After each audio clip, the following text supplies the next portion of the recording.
Frederick by Laurence Dunbar. A hush is over all the teeming lists, and there is pause, a breath space in the strife. A spirit brave has passed beyond the mists and vapors that obscure the sun of life, and Ethiopia, with bosom torn, laments the passing of her noblest born. She weeps for him a mother's burning tears. She loved him with a mother's deepest love. He was her champion through direful years, and held her weal all other ends above. When bondage held her bleeding in the dust, he raised her up and whispered, "Hope and trust." For her his voice, a fearless clarion, rung that broke in warning on the ears of men. For her the strong bow of his power he strung, and sent his arrows to the very den where grim oppression held his bloody place, and gloated o'er the miseries of a race. And he was no soft-tongued apologist. He spoke straightforward, fearlessly, uncowed.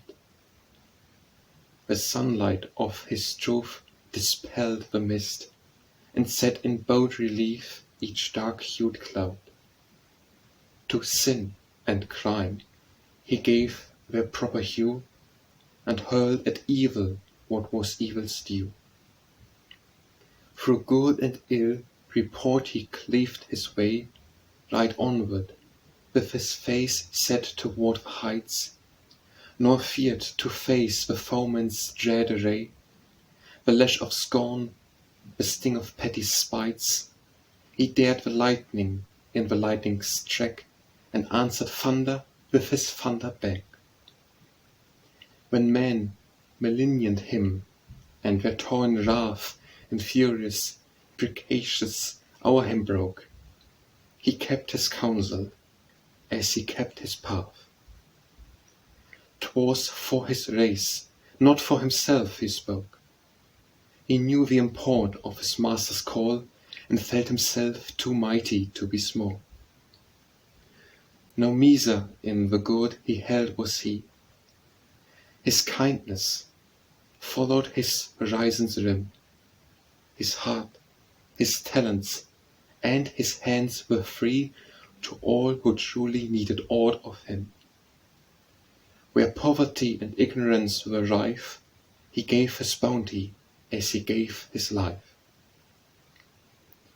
The place and cause that first aroused his might still proved its power until his latest day.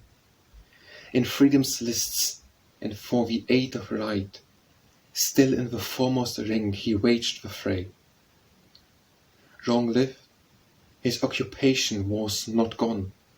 He died in action with his armor on.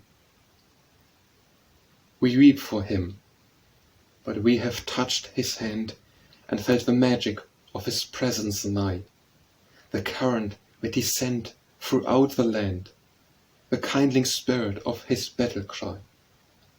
O'er all that holds us we shall triumph yet, and place our banner where his hopes were set. O Douglas, thou hast passed beyond the shore, but still thy voice is ringing o'er the gale. Thou'st taught thy race how high her hopes may soar, and bade her seek the heights, nor faint, nor fail. She will not fail. She heeds thy stirring cry. She knows thy guardian spirit will be nigh, and, rising from beneath a jesting rod, she stretches out her bleeding hands to God.